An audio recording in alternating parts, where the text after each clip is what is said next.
این سوانح وحشتناک برخی از بزرگترین و پرخطرترین حوادث هوایی را در بر دارند که تلخی و رنج بر همراهان و خانواده‌های قربانیانشان را به خاطر می‌آورد.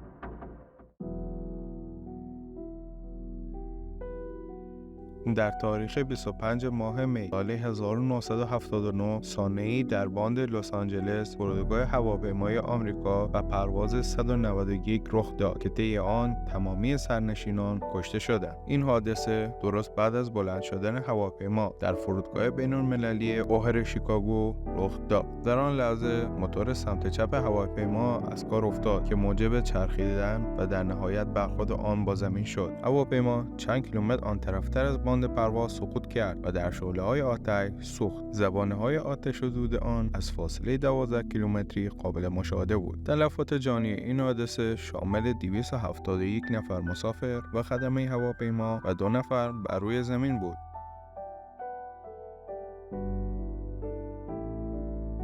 295 نفر در سانحه هوایی پرواز شماره 17 هواپیمای مالزی جان باختند. این هواپیما به علت شلیک نیروهای جنگ طلب در تاریخ 14 جولای سال 2014 سقوط کرد. هواپیمای شماره 17 در مسیر آمستردام به کوالالامپور در حال پرواز بود که توسط تروریست‌ها در حوالی مرز اوکراین روسیه سرنگون شد.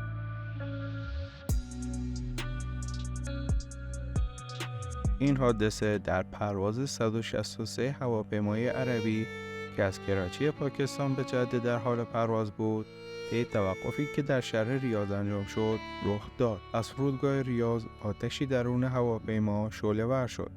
این آتش در پی غذا پختن یکی از مسافران برای اجاق قابل حمل یا همون پیکنیک رخ داد. موضوع ناراحت کننده این است که هواپیما به انتهای باند فرودگاه هم رسید و سرنشینان را برای بیرون رفتن آماده کرد. اما این هواپیما به یکباره منفجر شد. تمامی 301 نفر سرنشین پرواز 163 جان خود را از دست دادند و جنازه قربانیان به صورت تلمبار شده در کنار خروجی‌های اضطراری یافت شد.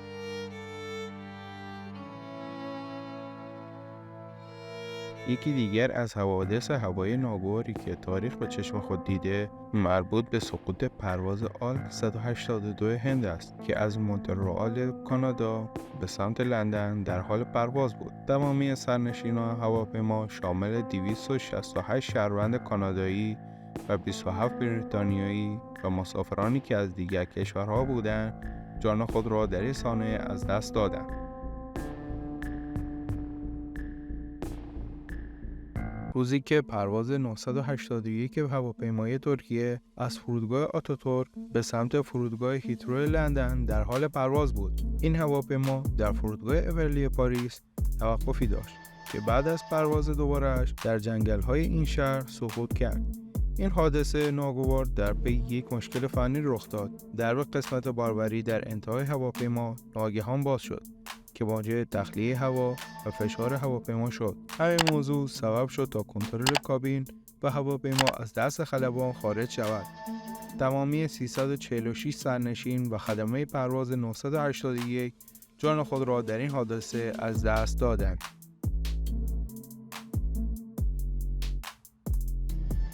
پرواز 123 هواپیمای ژاپن در 12 آگوست سال 1985 سقوط کرد که با 520 کشته یکی از مرگبارترین سوانح هوایی تاریخ را رقم زد. این هواپیما از فرودگاه هاندا در توکیو به سمت اوساکا در حال پرواز بود که 13 دقیقه پس از بلند شدنش از توکیو دچار نقص فنی شد. دلیل بروز نقص فنی در این هواپیما به علت تعمیر ناقص بود که در پی حادثه‌ای در قسمت دوم هواپیما در 7 سال پیش رخ داده بود.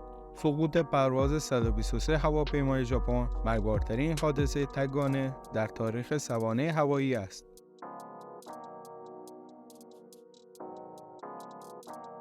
بدترین سانحه هوایی تاریخ در 27 مارس سال 1977 رخ داد که طی آن 2 هواپیما با یکدیگر برخورد کرده و 583 نفر سرنشین و خدمه را به کام مرگ کشاند. در همان روز بمبی در فرودگاه قناری منفجر شد که موجب شد کارکنان فرودگاه به حالت آماده باش درآیند و مسیرهای هوایی را تغییر دهند.